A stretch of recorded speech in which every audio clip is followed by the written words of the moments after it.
까지 하니까 나가는 선교사, 보내는 선교사. 보내는 선교사도 두 가지. 물질을 보내는 선교사, 기도를 보내는 선교사. 그러면 거기에 다 들어가는 거죠.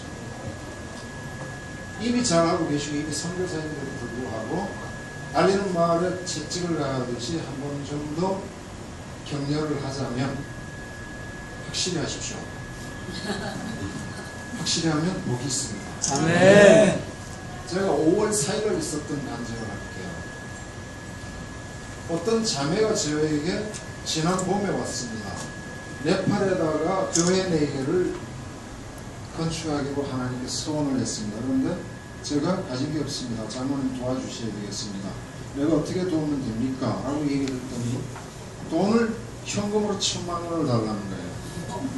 기가 딱 막히는 거예요. 요즘 얼마나 불경기입니까? 1000만 원이 쉽습니까? 누가 이해됩니까? 그러면서 이 자매가 더 기가 막히죠. 잘못은 사실은 제가 받은 기도응답은 2천만 원. 그런데 여기 와서 왠지 모르게 작아지는 것을 느끼면서, 그러니까 그건 다시 말해서 제가 제 마음이 열리지 않았기 때문에. 그래서 1000만 원만 얘기했습니다. 갑자기 띵해지면서 머리가 무거워지는 거예요. 근데 그것도 오늘이 주일인데 내일 아침 9시에 네팔로 출국을 해야 합니다. 기가 막힌 노릇이잖아요. 갖고 있는 것도 아니고 또 어디서 어떻게 할 수도 없고 은행은 문 닫아 있죠. 전혀 방법이 없는 거예요. 그러나 그런 방법을 찾아보자. 저희 회사는 8시 30분에 월요일날 사업장 예배가 있는데 은행 문이 9시에 열잖아요. 알다시피. 사업장 예배 목사님 인도하여 드리는 도중에 제가 슬그머니 8시 50분에 나와서 불이 나게 인터넷 연결해서 온라인으로 자동이체를 하니까 9시가 되더라고요. 근데 그걸 용케 달러로 바꿔가지고 나갔더라고요. 대단하죠? 그리고 이제 한동안 잊어버렸습니다. 얼마 전에 또 다시 연락이 왔습니다. 장로님 좀 한번 만나야 되겠습니다. 제가 피했습니다. 계속.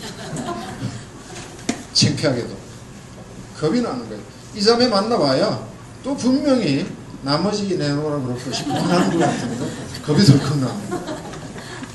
그래서 이리저리 전화도 안 하고 이리저리 적당히 핑계대면서 이제 피하다가 도저히 피할 재주가 없어요. 계속 밀고 들어오는 거 있죠. 그래서 5월 4일 날 드디어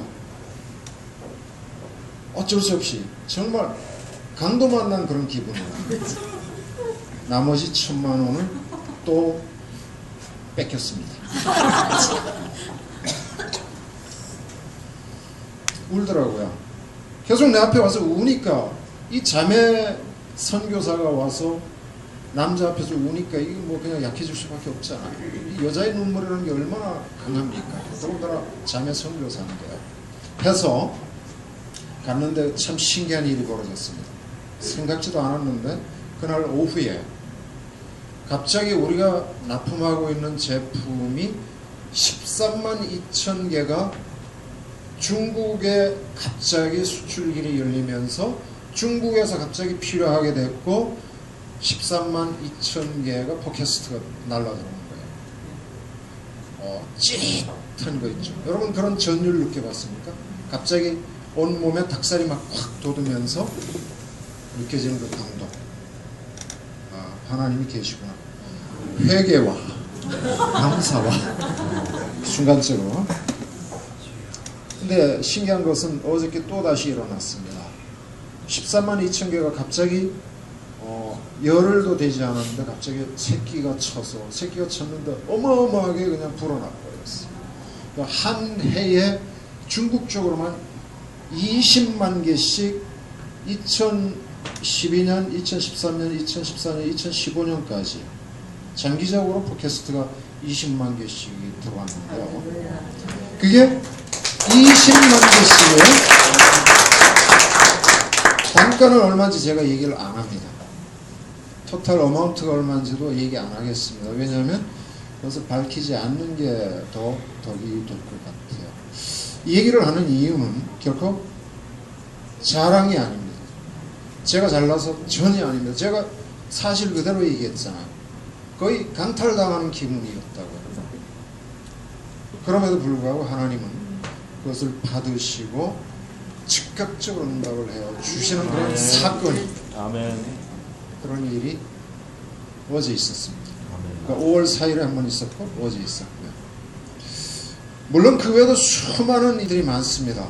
예수 믿고 선교에 헌신하면서부터, 설교를 하면서부터 받은 복들이 정말 많습니다. 얘기가 조금 길어졌지만 잠깐만 양해해 주십시오. 제가 금년에 6학년 1반이 됐습니다.